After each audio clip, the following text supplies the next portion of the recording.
Sup, dog, everybody? I'm happy as hell right now. Your loyal Captain Gear 100 is back to tell you another goddamn story, and woo, oh my god, feeling good today, man. I feel like oh my lord. All right, let me tell you guys the reason why I'm so happy. Let's go.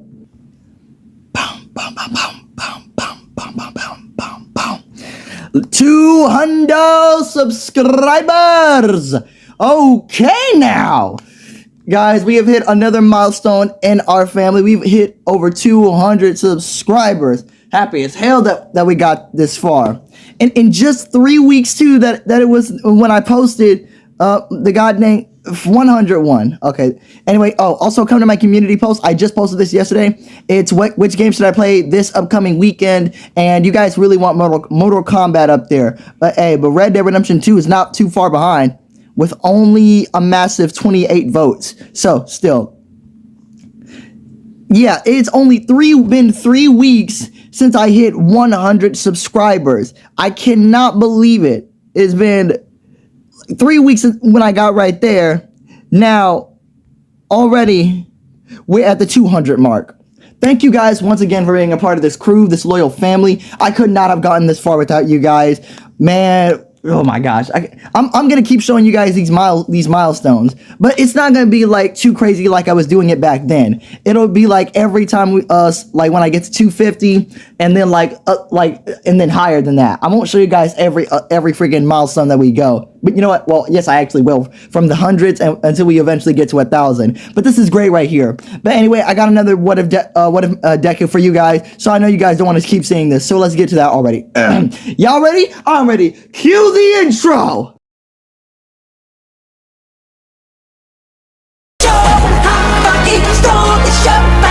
It doesn't matter who's wrong, who's right.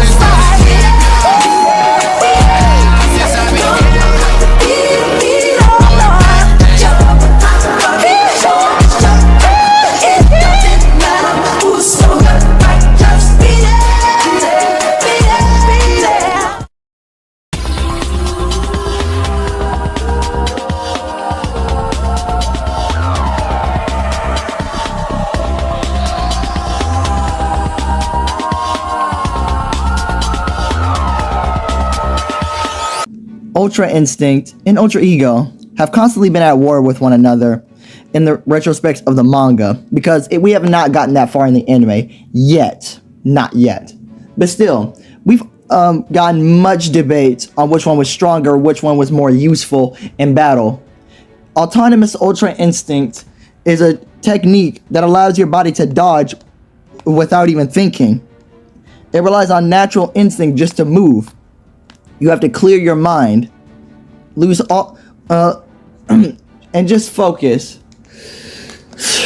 Letting your body absolutely move on its own, and just getting stronger, faster, with each attack that you dodge. But you could say Ultra Ego is the ultimate opposite,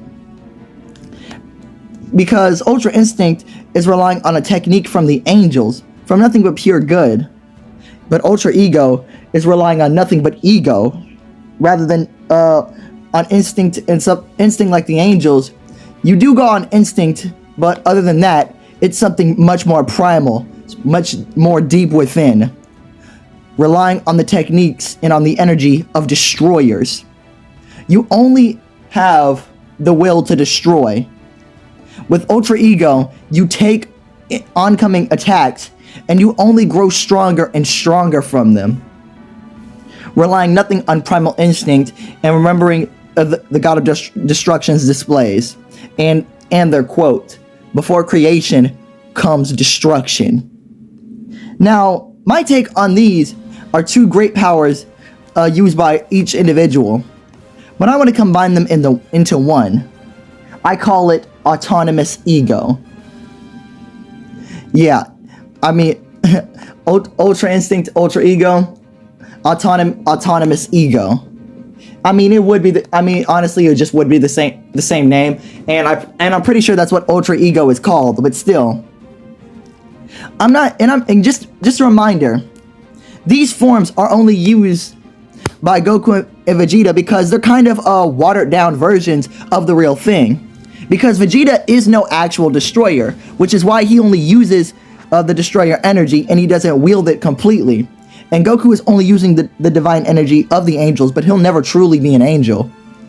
But with the Zuku here, I'm looking to change that. Now, sure, by what power in divinity would a Zuku have the powers of an angel and a destroyer? Well, I'm so glad you asked. I'm going to tell you that story right now. Let's get into this backstory, shall we? Now, I naturally assume that you guys expect that I would have to do this within the Dragon Ball universe and make it into a crossover of the My Heroverse. But no, I'm taking my own spice of life and throwing it at the table, and I'm going to see what you guys truly think of this. The 200 sub special is going to be composed of my best type of storytelling that I can give to you guys. That is my treat for you. And I hope that you guys can continue to support me in my videos. But still, on with the video. We were cut inside of a hospital as to where a woman is giving birth to a child. As you would hear the screams of the woman, obviously, but when you would hear the baby crying, and after the doctor would be saying, "It's a boy," something weird would happen. Now, this is what would happen because of this. The woman who gave birth to the child, her quirk, well, as we know as Inko, her quirk is not known as the attraction of small objects. No. Her quirk is known as creation. And the father, Hasashi Midoriya, aka All For One, he had amassed a massive utility of quirks. Which one could actually pass down onto this small child? It's only a base of a stroke of luck. But the luckiest of luck happened to have struck this young child. And among the multitude of quirks that he has, he would also be a rare case of a half-breed, kind of like Shoto Todoroki. He would have the interesting case of two powers mixed in one. And that would be the power of destruction. Now, you might be wondering, how can these two powers coexist within one singular person? It would be physically impossible. They're polar opposites. But at the same time, they're so perfect for one another. As of Todoroki's fire and ice, it's a perfect yin and yang, a perfect counter to one to the other. Because you can kind of see where Endeavor is coming from. His problem was always overheating. So having a child with an ice quirk only an ice quirk would not work. But having a child with both quirks would counteract. Because Rei's quirk, it would make her too cold. Shoto's quirk was a perfect counter to both of those. Whenever he would overheat, he could use his ice to cool him down. Whenever he would get too cold, his fire could warm him up. And that was the same with the Zuku. But we get a much different case, and a much more in-depth of a case. We cut to the inner being within Izuku's soul. Now, this is where it all changes. Where something would actually strike a difference within him. Izuku, yes, while he would be born human, the two mixtures of these powers created its own type of calamity within each other. Because they were constantly at war trying to gain dominance over the other. But within Izuku's soul, the two powers seemed to have merged with him completely.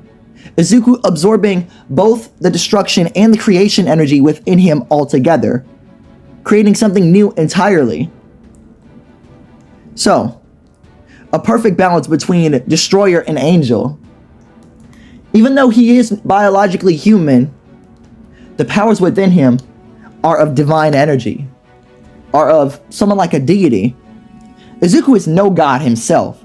He is no god. But at the end of the series, well, when people see his display of power, they might as well call him a god in mortal's clothing. Let's cut to Izuku's birth story. Well, yeah, I just got through that. Let's cut to Izuku's early life. Izuku's childhood would always be a strange one. Sometimes, Inko would always feel as if his power would always be on the fritz, And All For One himself truly didn't know what was wrong with his son. As if something was, I don't know. At one point, when Izuku would be going through his life normally, you would always feel such a calming presence from him. Something that would put you at ease. But whenever Izuku had gotten angry or threw a tantrum because of whatever reason, because children will do that, you would always feel this dark aura within him. Like he was going to snap and just destroy everything. And a sinister smile coming from a child would obviously scare someone. So with that being said, they had decided to take Izuku to a quirk doctor already. Even though he's like a baby at this point. Well, and like I'm going to say the age of 2. At the age of 2, they took him to the quirk doctor because he was already starting to show signs of a quirk. Now, quirks can develop at an early age. They can, as we've seen with some mutations and some quirks, and some rare cases, they can actually develop earlier than the user is able to handle. So after taking Izuku to the quirk doctor, All For One's doctor himself would come in and state Izuku's quirk. The doctor would say this child has been blessed with extraordinary powers. Wait, powers? Plural? Yes. Your son seems to be one of the very rare cases with 2 quirks. Oh, interesting. And All For One would ask in, joy, and also in, anticipation what these quirks are. The doctor would tell him creation and destruction. Both of their quirks into one. Wait, really?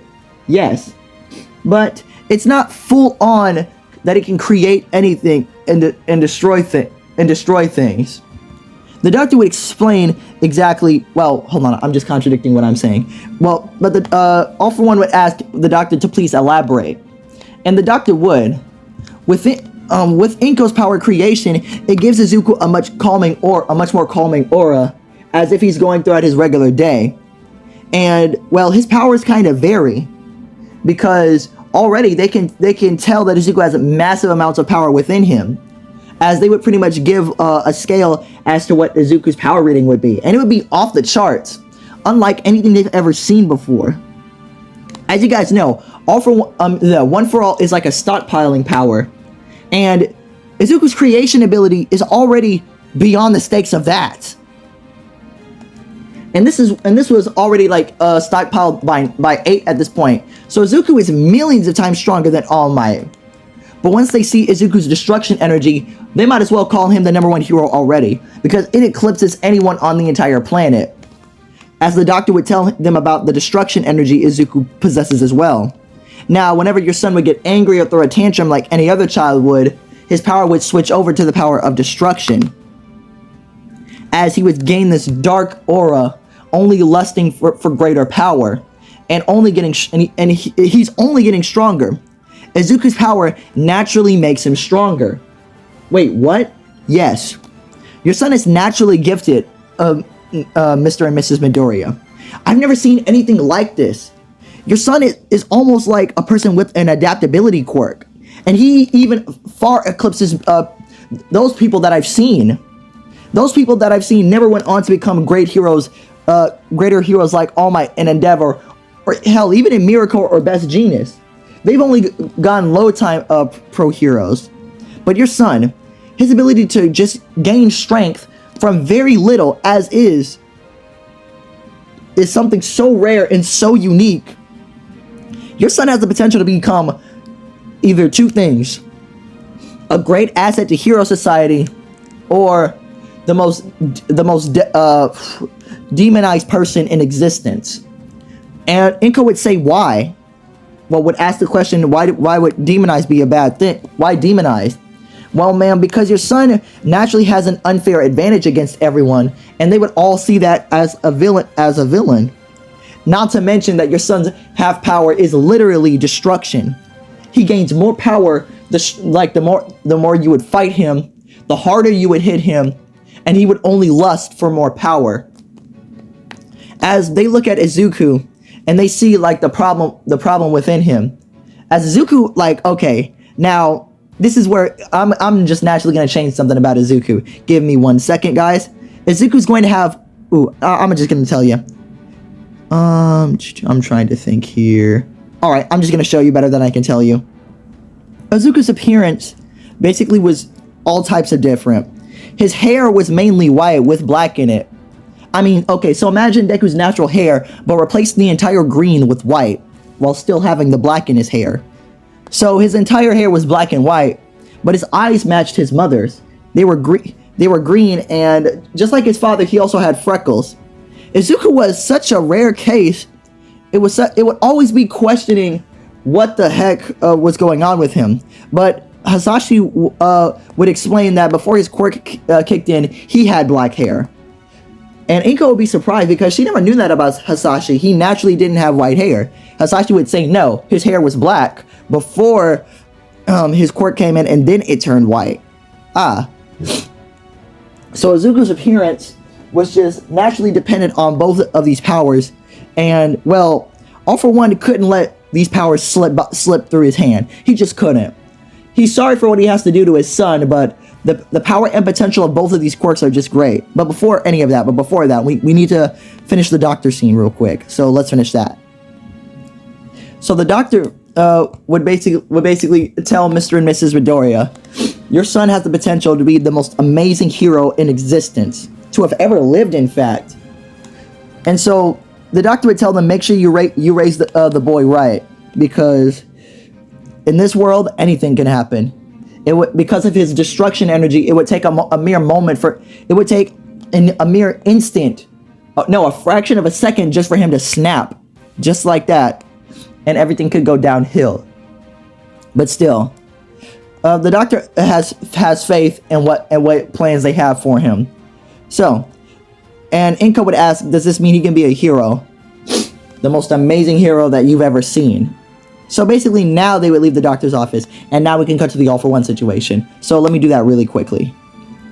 Now, Izuku's father, or All For One, he stuck around much longer than in canon story. So back then, Izuku probably wouldn't have remembered. Well, we're seeing into the manga right now if he can remember, or as of the current story. But still, due to this amazing quirk, he wanted to see if the doctor was truly correct in all of his hype.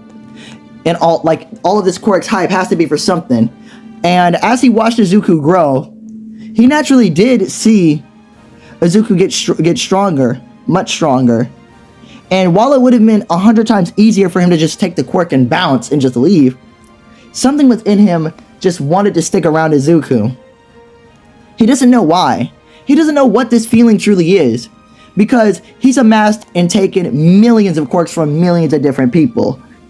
But why was Izuku such a rare case? Why was his one and only child so different? Maybe it was his parental instincts kicking in, telling him not to harm his son. Maybe. But All For One can make it not painful to take his quirk. He could have just done it in an instant while Izuku was sleeping in his arms or anything and just left it at that.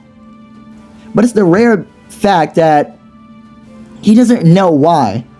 He looked at Izuku, and Izuku reminds him of someone from back so long ago. Someone he really wanted to, someone he truly loved and cared for and wanted to protect. And All For One realized Izuku reminded him of Yoichi, reminded him of his brother. All For One knew that being around Izuku was toxic to him, but yet, due to that calming presence Izuku naturally has, unless he's angry or wants to fight or is eager to get stronger, All For One just can't help but just be a much more calm and much more rational person around Izuku. He doesn't like what Izuku is turning him into. He's turning him into a human, a parent, a person with an actual conscience and with actual feelings. He doesn't like any of this. He doesn't want to be around for any of this.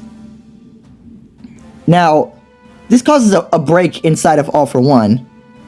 He doesn't know truly what he wants in life anymore. On one hand, he does want to stick with his son and like see how he grows because of pride.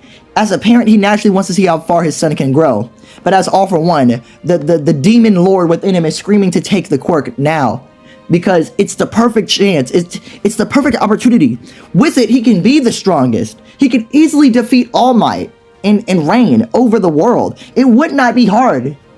Like the Shimura family, while he knows exactly what he could be doing, he hasn't done it yet. Well, you know what? Yeah, no, you know what? Yeah, he hasn't done it yet. I'm making Izuku and Shigaraki the same age in this timeline, and All For One knows where the family is and has met them. His plan into putting it into action can occur, but he just can't bring himself right now because he doesn't want to be separated from his family. He legitimately cares about them. And within All For One, when he goes to work, in a quote, All For One is knocking stuff over, and he's fighting for himself from within, from what he truly wants. This causes a break within All For One, an actual fracture. And then this causes him to split. All For One would actually split into two completely different beings. I mean, they both have to coexist, because if one dies, the other would. Now, okay, guys, I'm kind of making a Piccolo and Kami type of link to one another, so that's why. If you guys don't know who Piccolo and Kami are, it's another Dragon Ball Z reference. I suggest you go look that up so you guys know exactly why I'm referencing this type of stuff here. But still, one half is the Hasashi half, who wants to live with his family and actually just naturally live a good life, while still having that All For One protectiveness over there to destroy things, just a little bit. But the other one is pure malice that truly embodies the demon lord All For One himself. He allows Hasashi to leave because hurting him in any way or torturing him will result in him being in pain. So at this point, he doesn't exactly know what to do. Well, you know what? Nah, scratch that. Well, All For One does break in personality, but it doesn't cause him to split. It causes him to kind of live a double life, exactly. Kind of like Omni-Man from Invincible. On one hand, he is a villain and the Demon Lord, but on the other, he does truly love Inko and Izuku. So he can't bring himself to actually just destroy the whole world as of now.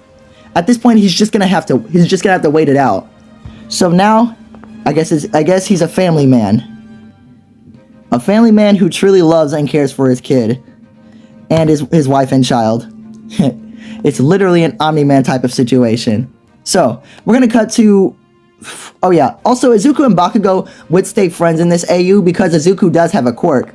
And, I mean, Deku is naturally stronger than Bakugo in this situation. But keep in mind, these two, as they grow up, would naturally train with each other. Because if they're going to be great... If they're bitter... Even though they're best friends, they're utmost rivals to the end of it all. They would train with each other constantly. And you guys know, with Izuku's Ultra Ego making him stronger and naturally adaptable in fighting, oh yeah, it's only a matter of time of how strong Izuku can truly get. And that's very confusing about this. Not truly knowing what path Izuku is going to take can very much depend on the situation he's raised in. But he's raised by good people. Well, seemingly good people. Well, Inko is good. But Hasashi is on the fence about exactly what to do. But he still talks to Izuku in private sometimes about what it means being a hero, and also the favorite quirks that he would have. But Hasashi told Izuku this lifelong lesson. Lots of people are going to tell you how to use your quirk for others. But at the end of it all, it's up to you to what you truly want to be. So Izuku, what do you want to be? As Izuku would look deep within himself, and Izuku would say he wants to be a hero. Not just any hero, but the strongest hero. Just like All Might, whenever people show up, and Deku would just do a smile, everyone would instantly be calm and feel safe within his presence. And someone who would also strike fear into villains for dare hurting innocent people. Izuku wants to be the next #1 hero, but the pinnacle is symbol of peace and justice, not just for that, but Izuku does want to help the villains as well. Naturally help the people who didn't get a fair chance at all. Not everyone is truly bad on the inside, and Izuku can truly see that within people. So that's the type of hero he wants to be. But he has to be strong enough to actually do it. And so, guys, as they get older, Deku and Bakugo would have to would be advanced very far. Now, of course, Deku can't training both powers is going to take a lot out of Izuku, but I got a way for that to actually work and happen. So, Izuku's going to have 1 year, and yes, we're kind of time skipping much more and more because I've only got like 5 minutes left and I don't want to waste it. Okay, so I got a perfect method on how this would work. So give me 1 second. As we cut to the end of high school, the teacher would have recommendation papers for everyone in the future, but he throws them in the air saying, why bother? He knows everyone wants to go to the hero course. And Bakugo and Deku have been in each other's lives for so long that they both actually have an effect on each other. In this one, Bakugo is much more rational and calm in this AU. He is still prideful, but it's more of Vegeta's pride, like this. It's incredibly high, but still, it's more of like, you don't believe in my greatness, well, let me show you my greatness. Instead of, Bakugo ain't just yelling and all talkativeness. It's not like, okay, so Bakugo in this AU, he doesn't yell, and so yell as much so people don't think he's like he doesn't yell for compensation. Instead, he does it through his actions. Bakugo's like, okay, you don't believe me? Actions speak louder than words. Watch me. Here I go. Okay, stop it. I just had to be a little bit funny in this one. So, when the teacher had said Izuku wanted to go to UA, Deku had just gave him a thumbs up. And people, they actually don't know how to feel about Izuku, because Izuku has never displayed his powers before. Because yes, while Izuku power is creation and destruction, it's not on the binary and on the atomic level that you think. Izuku cannot just create anything. He just has creation like energy and that of like a calming angelic presence that would make you think that he's like an all-powerful god like that. But Izuku can't just create anything out of thin air. I wish I could make him do that. You know what, guys? Comment down below if you want me to make him do. You know what? Nah, that's too much. I don't want to do that. But still. So, but with his creation energy, maybe he could. Just maybe. I don't know. I'm gonna have to think on that. But still, Izuku has no surefire way to train his abilities, because okay, when him and Bakugo were kids, they would train each other's quirks. But still, Deku, as he got older, would be advanced so much, because remember, Izuku naturally gets stronger because of Ultra Ego. You guys have got to look it up. Now, even though Izuku's not using the power, he naturally does get stronger. And this naturally put him over Bakugo by a lot. Which we do have a stronger Bakugo in this AU, because he's naturally training to get stronger to get up to Izuku's level. He's just never going to get there. Izuku's like so high.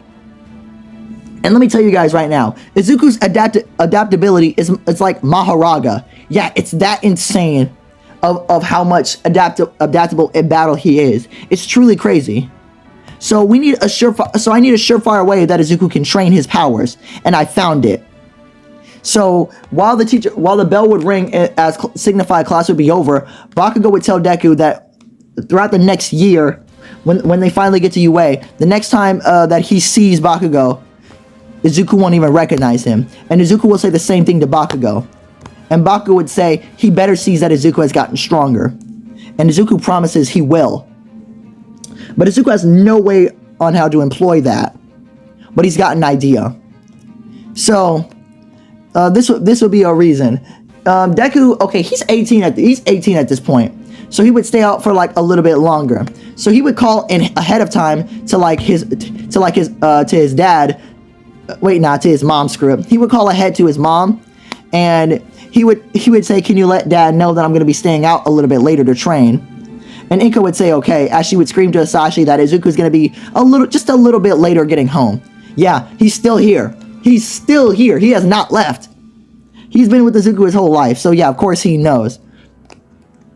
So guys, I've truly thought about how I can make Izuku stronger without him literally destroying the planet or continent because of how this is, and this was my only way.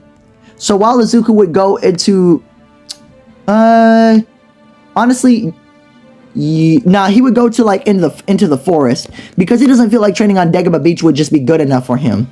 So Izuku would be practicing throwing punches and kicks and all that. And every time he would punch like a tree with his destruction, because he's using destruction energy right now, it would always like disappear. Dang. Izuku would truly have no idea what he's capable of until he would just be walking around in the forest, as he would just be saying he needs a much more surefire way to train, until he would bump into something. What the? As Izuku would put his hand out to touch something, his fingers would touch like something, as he wouldn't know what this is. As he would knock on it, is this a fucking door? As he would open the door, as finally he would be inside of a room. The room of spirit and time. Yes, guys, I'm sorry I have to implement it yet again, but I've just got no surefire way on how Izuku can train these abilities without, straight up breaking the continent or anything else. Because like I said, he has Mahoraga's adaptability, and he's just naturally getting stronger. He's already stronger than most pro heroes. Let me tell you right now, pro hero Mirako could not beat Deku at this point. At this stage, she couldn't win. Only people that probably could win because they got experience over Deku would actually be All Might and Endeavor. But even that's finna got dang slim now. Because in part 2, when we see what the shit Izuku's gonna be doing, oh my god, it's just ridiculous. So with that being said, guys, I hope you did enjoy this part. Autonomous Ego Deku, part 1. And this was the 200 sub special. I put a lot of good storytelling into this, and I really want you guys to see how far I could take this stuff here.